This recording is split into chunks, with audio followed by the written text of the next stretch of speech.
Hi guys, Mr. Haupt here, and this is our lesson talking about the sophistication point for the rhetorical analysis essay. Now, one of the most important things that they tried to beseech me to understand and communicate to you guys back when I was doing my AP training was that a lot of people look at this sophistication point as what they call a unicorn point, in that it's magical and it's mystical and it's elusive and maybe you get it and maybe you don't, but there's no real way to prepare to get it and all of that stuff.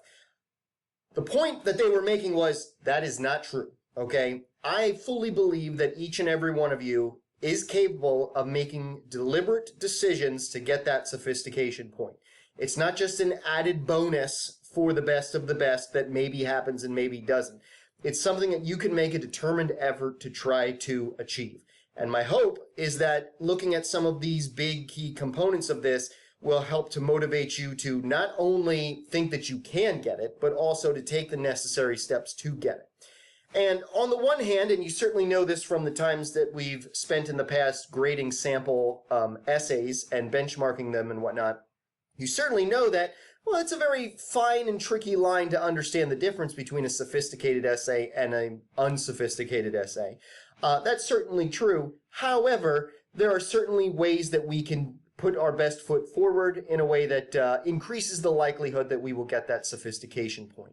So don't look at it as a unicorn. It's just a regular old horse with a carrot glued to its forehead. Okay, that's all it is. All right. So let's take a look at what this is all about. So good rhetoricians take each rhetorical technique and discuss how it contributes to the writer's argument, purpose, or message.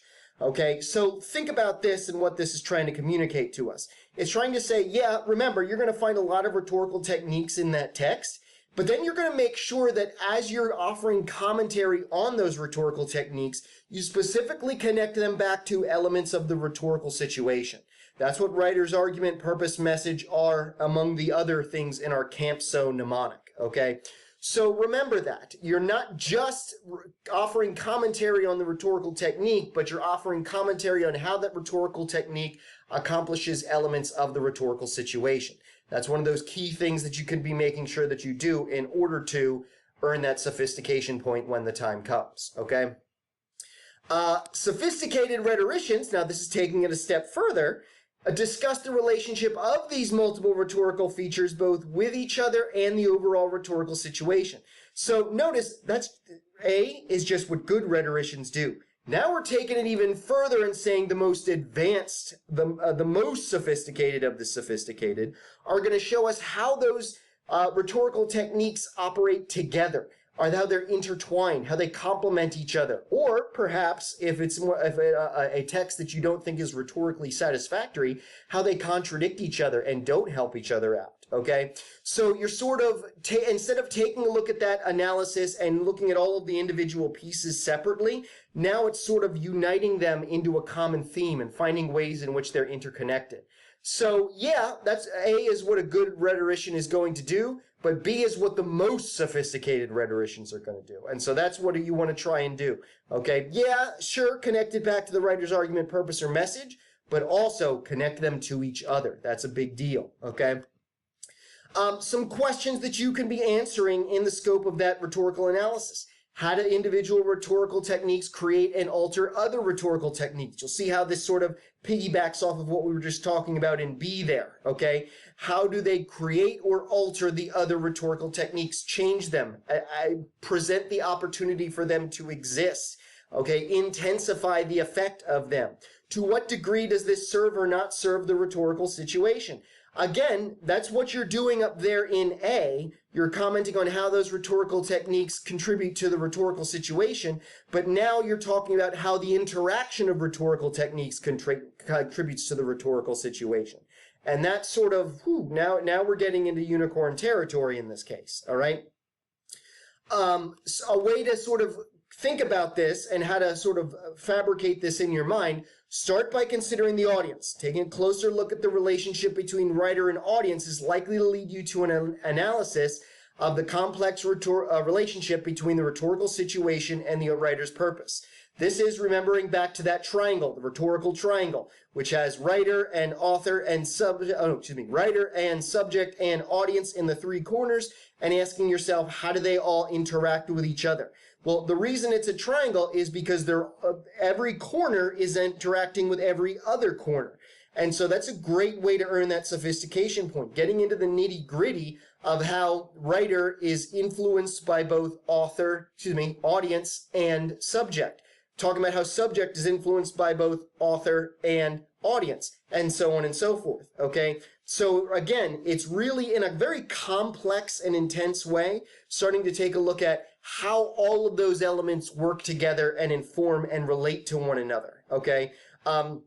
Basically, it's going to be reaching a point where you don't draw any conclusions that are sort of like one-size-fits-all kind of conclusions, but you're showing the complexity of that rhetoric because it's all intertwined like a spider's web, okay?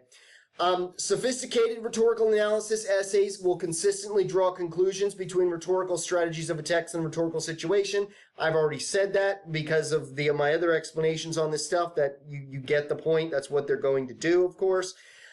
You are also going to use unique background knowledge only you possess that is relevant to the text, rhetoric, or the rhetorical situation to enhance your argument. And this is probably the suggestion that your textbook offers that's the most elusive of the suggestions, because, well, who's to say that you have unique background relevant to the text, rhetoric, or rhetorical situation? Maybe you do, maybe you don't. Hopefully, this course has prepared you with enough experiences that you do have that sort of thing. But ask yourself, do you have any sort of background knowledge that is unique to this particular type of rhetoric or topic of the rhetoric, really to the audience, to the writer, or to the subject, anything in that rhetorical triangle, that you can pull from and use from to make your argumentation more sound, show the subtlety of your interpretations and the subtlety of your analysis, okay? If you can do that, then you can earn that sophistication point when it's available, all right? So those are some of the biggest suggestions that your textbook offers. Remember, at the end of the day, it's just making it good. If you do everything else super well, well, you know what? You're more than halfway to getting that sixth point already.